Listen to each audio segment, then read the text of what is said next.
San Buenaventura. Muchas veces lo hemos visto junto a Tomás de Aquino, por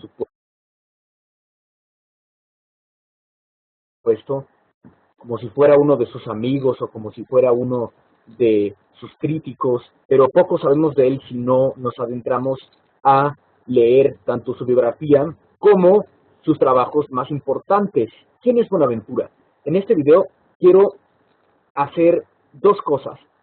Una es dar una breve semblanza biográfica sobre Buenaventura, de dónde viene, por qué hizo lo que hizo, quién es, cómo llegó a ser cardenal, cómo llegó a ser un gran profesor escolástico y por supuesto cómo llegó a ser un grandísimo amigo de Santo Tomás de Aquino, a la vez que un gran rival en el sentido académico, y por otra parte barruntar su sistema filosófico, a la vez que hacemos una recomendación de una de sus mejores obras teológicas para iniciarse, que es el Itinerario de la mente hacia Dios.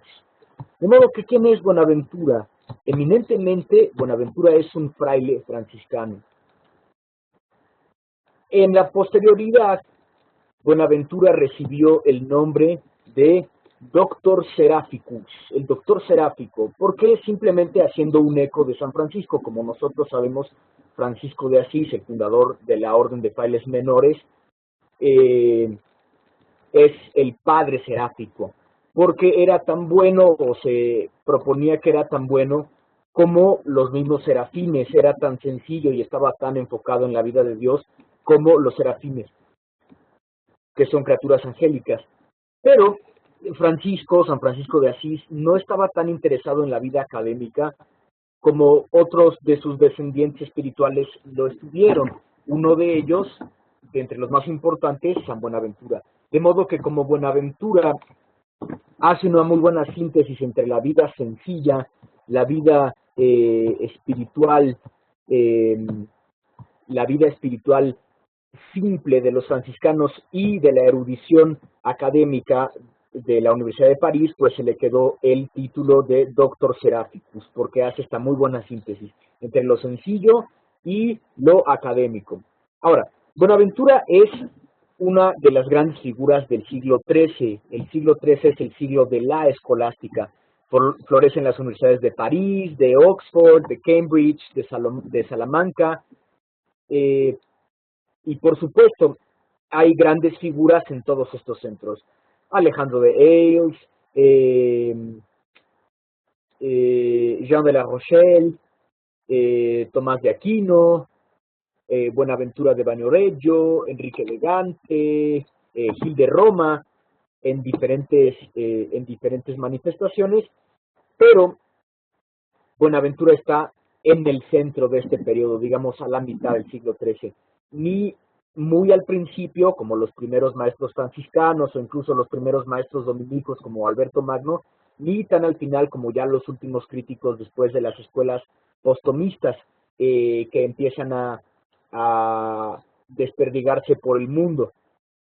Buenaventura entonces nace, vive y enseña en una época bastante adecuada o bastante fructífera en el sentido filosófico, porque es la gran época del florecimiento de la universidad medieval y digamos es su cenit.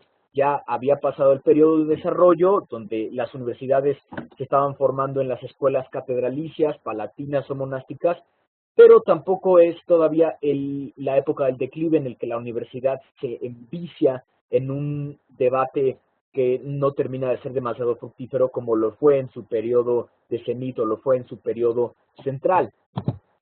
Ahora, Buenaventura no siempre se llamó Buenaventura. Realmente el nombre de Buenaventura es Giovanni da Fidanza y nació en Bagnoregio, en una ciudad de Toscana. Si bien San Francisco era de Umbría, era de Asís, Buenaventura o Giovanni da Fidanza es de Toscana, pero también tiene la suerte incluso de conocer en persona a San Francisco. La tradición nos dice, o algunos de los biógrafos, o algunas biografías de Buenaventura proponen que él estando muy niño, 1 o 2 años tendría, estaba muy enfermo y San Francisco estaba de visita por ahí o el punto fue que sus padres se encontraron de algún modo con San Francisco de Asís y le encomendaron que lo bendijera. Y entonces Francisco le dijo al niño, Buenaventura, lo bendijo y el niño se curó. De entonces, o desde ese entonces, tomó el nombre de Buenaventura, además de que se llamaba Giovanni. Ahora, también desde muy temprana edad ingresó a la Orden de Frailes Menores. En algún punto llegó a ser ministro general de la Orden. En 1248 entró a, digamos, a dar clases en la Universidad de París, donde también se había formado. Su familia lo envía a la Universidad de París, o los franciscanos lo envían a la Universidad de París para que aprenda. Y ahí, junto con muy buenos maestros franciscanos, porque la Universidad de París está llenando de buenos maestros franciscanos que vienen de varias partes del mundo, eh, Buenaventura se va formando. Llega a tener tal brillantez, llega a tener tal brillo, que lo eligen los franciscanos como su ministro general. Le es ofrecido un episcopado en Inglaterra, pero él lo rechaza, pero de todas formas tiene que tomar el episcopado de Albano, por tanto lo ordenan obispo, y en algún punto lo ordenan cardenal por las dotes, tanto pastorales como administrativas, como académicas que tiene Buenaventura. Entonces, abarca estos tres aspectos de su vida: lo académico, lo pastoral, digamos lo místico, y también lo administrativo, porque de hecho él visitaba los diferentes conventos franciscanos cuando era ya cardenal, y sin importar que él fuera cardenal, él lavaba los platos en los conventos y simplemente se quitaba su capa cardenalicia y él se ponía a lavar los platos del convento, como un buen franciscano, recordando siempre su humildad. Ahora, ¿cómo son los estudios y la formación de Buenaventura? Por supuesto, estudia en el Estudio General de los Franciscanos y en algún punto llega a la Universidad de París, donde en 1248 entra a estudiar.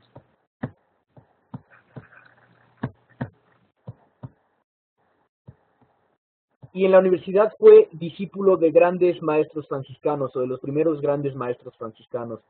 Por una parte, Alejandro de Ailes, que es inglés, y Juan de la Rochelle, que es francés. Ambos comentadores muy buenos de Aristóteles, pero pertenecientes a la generación anterior, digamos, el final del siglo XII y el principio del siglo XIII. Por supuesto, se hace un gran comentador, Buenaventura, esto es, de las sentencias teológicas de Pedro Lombardo, a la vez que se hace comentador de autores clásicos, sobre todo de Aristóteles. Ahora, hay que saber que Buenaventura tiene una tendencia agustinista neoplatónica muy fuerte que combina con su espiritualidad franciscana, que lo hace confrontarse de una manera muy sutil, pero muy fundada, contra la tendencia aristotelista o la tendencia, digamos, más racionalista de los dominicos, a quienes los va abanderando, por supuesto, Santo Tomás de Aquino, que había sido el discípulo o uno de los discípulos predilectos de Alberto Magno. Así como Alberto tuvo a Tomás, o más bien Tomás tuvo a Alberto, Alejandro y Juan, Alejandro de Ailes y Juan de la Rochelle, tuvieron a Buenaventura, de modo tal que con la preparación ya se podían enfrentar entre sí de una manera amistosa, pero académica, estos dos grandes colosos que son Tomás y Buenaventura. De modo que en estos años, en los 1250 y tantos, se encontraron Tomás y Buenaventura en París, coincidieron y fueron grandes rivales en un sentido académico, pero grandes amigos entrañables en un sentido personal.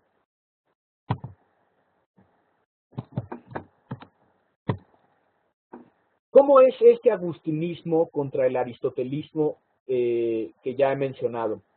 Hay que saber que Buenaventura tiene dos grandes vertientes de su formación. Una, por supuesto, es el agustinismo, que asume una propuesta neoplatónica que Agustín viene cargando desde que leyó las categorías de Aristóteles a través de los filósofos neoplatónicos, Y la otra vertiente que tiene Buenaventura es, por supuesto, su formación espiritual, mística, franciscana, que apuesta mucho por el conocimiento de Dios en la naturaleza y en la interioridad, más que en la racionalidad del mundo, más que en la racionalidad del cosmos. Hace un énfasis en la dependencia ontológica que el cosmos tiene sobre Dios y hace un énfasis en el adentramiento, la profundización mística que podemos tener del mundo y cómo de una manera espiritual podemos notar los rastros que Dios tiene en el cosmos o los rastros que Dios ha dejado de sí en el cosmos. Más que en la jerarquía o más que en la analogía y en la construcción cimentada, pero articulada y bien fundamentada en la lógica que propone Aristóteles, que el mundo tiene una jerarquía muy clara, que el mundo tiene, por supuesto, una dependencia ontológica en un primer principio, pero que más que llegar a esa presencia por una vía más intuitiva, llegamos a esa presencia, llegamos a esa información por una vía racional, es decir, por una vía proporcionada, yendo de lo más evidente por sí a lo menos evidente para nosotros, a través de una herramienta muy clara que es la ciencia. De modo que Buenaventura apuesta más por la contemplación de Dios en el mundo de una manera casi intuitiva, de una manera en que se hace énfasis en la dependencia ontológica del cosmos sobre Dios, más que en la racionalidad que podemos notar de la jerarquía que el cosmos tiene y que nos llevará en última instancia a Dios, como lo ha puesto a Tomás de Aquino, fundando o fundamentándose en Aristóteles, claro está. De modo que privilegiamos un acceso menos racionalista hacia Dios. Pero esto no significa que la propuesta de Buenaventura sea menos razonable o no significa que sea descabellada.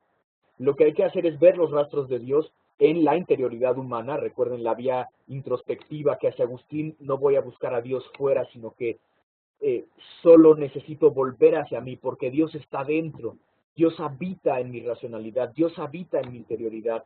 Dios habita en lo más profundo de mí porque yo tengo su deseo, yo tengo su forma, de modo que he de buscarlo en la dependencia que yo mismo tengo de Dios. Y viendo mi pequeñez, veo la grandeza de Dios que habita dentro de mí porque me ha hecho existir. O también en el mundo, veo los rastros que Dios tiene en el mundo porque lo ha hecho bello, porque lo ha hecho proporcionado, porque lo ha hecho placentero, porque puedo ver no solo la organización de una manera científica, sino puedo ver, como lo veía San Francisco, que el mundo es bueno y el mundo está hecho por la mano de Dios. Recordemos, por ejemplo, el Cántico a las Criaturas que tiene San Francisco y que es una de las pocas obras que sabemos con certeza que escribió directamente o que plasmó o ideó directamente San Francisco de Asís. De modo que encontramos a Cristo en la naturaleza, como aquí está en la imagen. Cristo es el verdadero maestro porque es la verdadera sabiduría. Entonces, viendo a Cristo de una manera sencilla, viendo a Cristo de una manera franciscana, me daré cuenta de que Cristo es la verdadera sabiduría y que todas las artes, todas las ciencias, se reducen a la teología, que es el conocimiento espiritual de Cristo y el conocimiento que vale la pena llegar a tener en Él, porque solo en Él está la verdadera felicidad.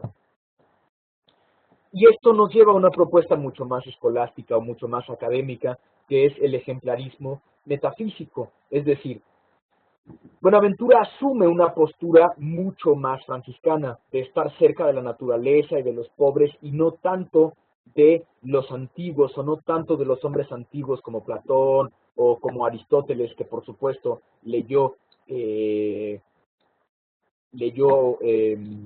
Buenaventura, pero de una manera más amigable con la naturaleza o de una manera más amigable con la filosofía o con la espiritualidad franciscana, sin centrarse tanto en la ciencia aristotélica. Ahora, el Logos Cristo es el principio de todas las cosas. Por eso hay que volver la mirada a Él. El Logos Cristo, quien es el verdadero maestro, rige la construcción de la filosofía. Si Cristo es verdadera verdad, y si Cristo es verdadera proporción, y si Cristo es verdadero principio, entonces sobre esta piedra de Cristo se funda toda la filosofía. Por eso podemos buscar por analogía y por ejemplificación, pero no por tanto con una, digamos, con una verdadera o con una ciencia mucho más particularizada, podemos buscar el parecido de las criaturas a Dios. Y para eso, o para entender ahora esto, leo el apartado que tiene Mauricio Buchot sobre Buenaventura en su libro de Manual de Historia de la Filosofía Medieval, editorial Jus, que es del año 2004. Leo. Es San Buenaventura uno de los principales filósofos franciscanos, el mayor representante del agustinismo característico de esta orden, de talante muy parecido al de San Agustín. Su obra está llena de poesía y de mística. No es una filosofía sin más la que él cultiva, sino que al mismo tiempo es un saber de salvación, con ingredientes altamente racionales y profundamente emotivos. Nació en Bagnorea, Toscana, llamado Juan Fidanza. Curado por intercesión de San Francisco de Asís, cambió su nombre a Buenaventura. Entró en la orden de su protector. Fue a París a oír a Alejandro de Aix y a Juan de la Rochelle. Fue profesor allí en 1248. Fue general de la orden y cardenal en 1273. Murió en el concilio de Lyon, en camino al cual murió Santo Tomás en 1274. Ojo, ambos murieron en 1274. Obras principales: comentario a las sentencias de Pedro Lombardo, cuestiones disputadas, el itinerario de la mente hacia Dios, el breviloquio, de Cristo como único maestro y de la reducción de todas las artes a la teología. ¿Cómo es su sistema? El principio fundamental de su doctrina es el ejemplarismo, o la distinción entre las ideas ejemplares de Dios y las criaturas, que son reflejo y manifestación de las mismas ideas ejemplares. Así, todas las cosas resultan inteligibles a la luz de dichas ideas. Su sistema tiene pues una estructuración platónico-agustiniana, aunque incorpora ya algunos elementos aristotélicos, y por encima de todo contiene un sello muy personal. Buenaventura es el sistematizador de la corriente agustiniana y franciscana, que se distingue por la metafísica ejemplarista, a saber, por la tesis de que todos los seres creados participan de las ideas ejemplares, las cuales residen en la mente divina, y más precisamente en el verbo de Dios, en el logos de Dios, el cual ha sido el creador de todas las cosas, el que plasmó las ideas en la materia creada ex nihilo. De hecho, se ve en el sistema bonaventuriano, que el verbo encarnado en Cristo es el que rige la construcción y edificio de la filosofía. Y esto está en el Hexámeron, en el capítulo 3, o en el libro 3, capítulos del 3 al 4. Cristo es el único maestro dentro de la teoría gnoseológica agustiniana de la iluminación, y con ello se opera una cierta reducción, o por lo menos subordinación de todas las ciencias a la teología, no nada más en un sentido revelado, sino que la misma naturaleza reclama, y esto ya es idea mía, reclama que haya una piedra de fundamentación en Dios. De otro modo, no tiene sentido la filosofía. En esa línea ejemplarista, San Buenaventura adopta asimismo la idea agustiniana de las razones seminales que están en la materia y configuran los seres corpóreos. Esta idea recoge la de los logoi espermaticoi de los estoicos, que San Agustín recibe como razones seminales, y los chartrenses como formas nativas. Se trata no tanto de ideas ejemplares, sino de ciertas ideas naturales que están en la materia representando aquellas. Buenaventura añade la idea de que están en proceso de cierta evolución, pues se hallan en estado virtual y se actualizan conforme al dinamismo que Dios imprimió al cosmos desde la eternidad con su propio acto creador. Y esta idea está en el segundo libro de las sentencias, en el libro 18, capítulos 1 y 3. Las ideas ejemplares están contenidas en el verbo, en el logos de Dios, y las formas intrínsecas a las cosas son esas formas naturales. De esta manera, Cristo, que es el verbo encarnado, rige toda la edificación filosófica bonaventuriana desde la metafísica misma. Es el que tiene las ideas ejemplares, y es el que en la creación las imprime en la materia, dejándolas como formas naturales. Es por ello causa eficiente y causa ejemplar, pero también causa final en tanto a que todo tiende a él. La idea contiene la semejanza del creador y la da a la criatura. Ahora bien, hay tres modos de semejanza, que aquí Buenaventura está tratando la analogía, pero no exactamente el mismo sentido en el que lo hace Tomás. Una es unívoca o de participación y es demasiado fuerte para aceptarla entre la criatura y el creador. Otra es análoga o de imitación, la cual resalta más la diferencia que la semejanza. y es demasiado débil. Y finalmente otra es la de ejemplificación, que resalta la relación de ejemplar entre el creador y la criatura, y la que Bonaventura acepta es esta. Aquí se ve más la presencia de Platón, quien ve las ideas como esencias, perdón, más que la presencia de Platón, quien ve las ideas como esencias, la de Plotino, que dinamiza las ideas como fuerzas ejemplares. Lo que mejor describe esta semejanza es la expresión. Las ideas expresan a Dios, o Dios se expresa en estas ideas. Se puede llamar expresionismo a la doctrina bonaventuriana de las ideas ejemplares, que se plasman como formas naturales en la materia y manifiestan en las cosas el orden que Dios crea. Ahora, ¿cómo es su cosmología? Buenaventura acepta además el hilemorfismo universal, tomado de los filósofos árabes y judíos, en concreto de Avicebrón, doctrina que sostiene que todas las criaturas se componen de materia y forma, hasta las espirituales, como el alma humana y los ángeles, que tienen una materia inteligible. Igualmente sostiene la pluralidad de formas, esto es, todas las criaturas se componen de materia y forma, pero no tienen una forma única, lo cual las haría perfectas, sino varias formas con perfección progresiva. Asimismo, se inserta en la tradición de la metafísica de la luz, de Grosseteste, Robert Grosseteste, que fue obispo en Lincolnshire. Pues la luz es la forma primera. Dentro de las múltiples formas que hay en las cosas, la luz les da la primera formalidad, que es la de corporeidad. Luego viene la forma elementativa en los 4 elementos, y después la forma mixta en los compuestos. Enseguida vienen las formas según las escalas de los seres, a saber, la forma vegetativa, y esta y la sensitiva, y ambas junto con la intelectiva. Todas se cierran con la forma completiva, que da la unidad y la especificidad al ente en cuestión, si fuera un particular.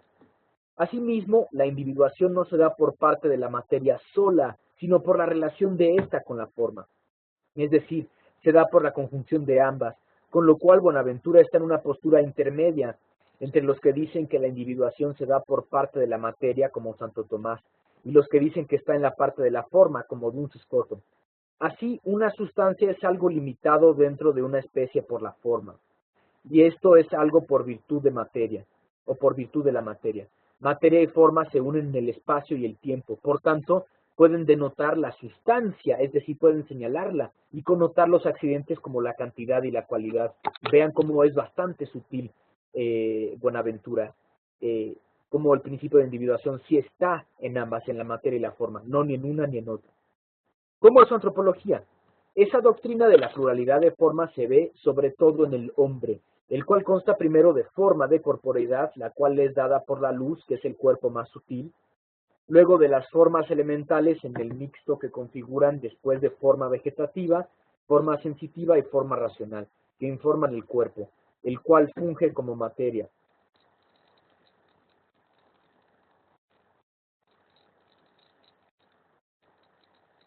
Esa triple alma no impide que se pueda hablar en definitiva de una sola, con su propia forma y materia, independiente de la del cuerpo.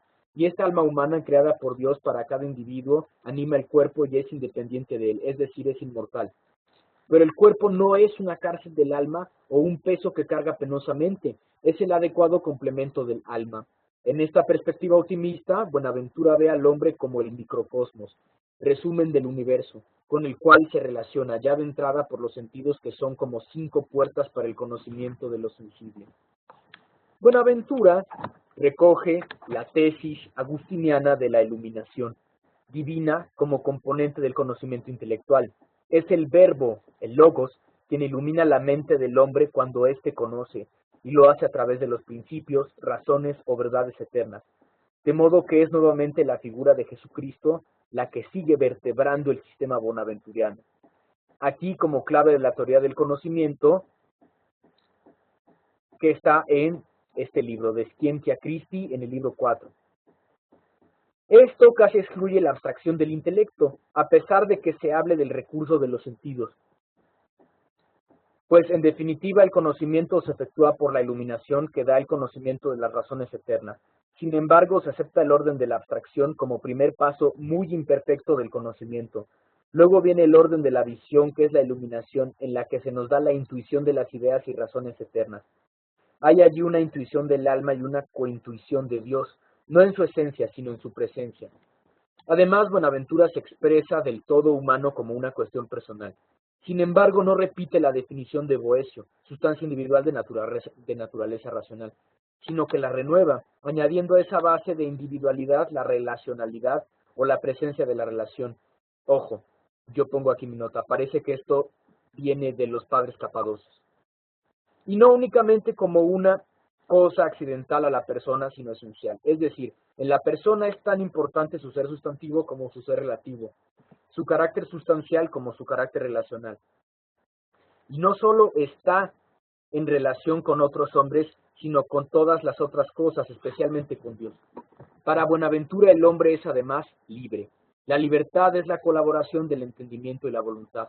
Aunque la voluntad lleva una parte muy importante en este proceso, no actúa sin el entendimiento, que es el que da el juicio sobre lo bueno o lo malo, en lo cual consiste propiamente el albedrío. La injerencia de la voluntad es la que hace libre al acto. Y la del entendimiento es lo que lo hace en verdad albedrío o arbitrio, ya que este es el que da el dominio de sí mismo. ¿Cómo es su ética? En cuanto a la vida práctica o moral, Buenaventura efectúa una aplicación de su ejemplarismo. En efecto, Dios dirige la voluntad de manera indirecta, iluminándola, y de manera directa, informándola. Así, hay una iluminación moral o aplicación de las razones eternas a la vida ética. Tales razones son dadas por Dios al alma, y puestas en ella de manera innata se recogen en la sindéresis o hábito de los primeros principios práctico-morales, es decir, hace el bien y evita el mal.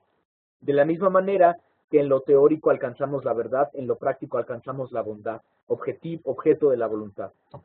Pero además de esa iluminación hay una información del alma por parte de Dios, consistente en dotarla con una predisposición innata a la virtud.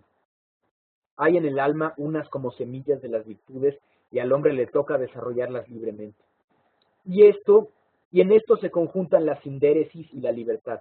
En efecto, la sindéresis es, según Buenaventura, un hábito que nos hace buscar el bien y rehuir el mal. La sindéresis ilumina la voluntad como el hábito de los primeros principios ilumina el entendimiento. De hecho, la sindéresis es el hábito de los primeros principios prácticos y, según Buenaventura, es como un peso que inclina naturalmente hacia el bien. En eso consiste la libertad, la cual tiene pues una parte de inteligencia para captar y discernir el bien, pero tiene sobre todo una parte correspondiente a la voluntad, pues sin ella no hay decisión a obrar. Se ve aquí el voluntarismo ético, predominio de la voluntad y la mística sobre la razón en la moral, típico de la escuela franciscana. Ahora, ¿cómo es su teología natural? ¿Cómo es el conocimiento natural que podemos tener de Dios, independientemente de la teología revelada? San Buenaventura acepta la validez de la prueba de la existencia de Dios expuesta por San Anselmo, que nosotros ya conocemos, solo que la reformula usando la idea de verdad. La verdad de la existencia es evidente, ya que el predicado está contenido en el sujeto. Esto está en el comentario al segundo libro de las sentencias, en el libro 8, o en el capítulo 8, al principio, 1, dice. La idea de Dios es la de un ser verdadero. Por ello basta la idea de Dios para que sea evidente que existe. Como el predicado, la existencia está contenida en el sujeto, Dios, y Dios como verdad suprema. Es ese ser del cual no se puede pensar otro mayor que él, pero también propone pruebas basadas en la experiencia. Así ha sido muy notable para la filosofía su obra Itinerario de la mente hacia Dios, donde muestra cómo las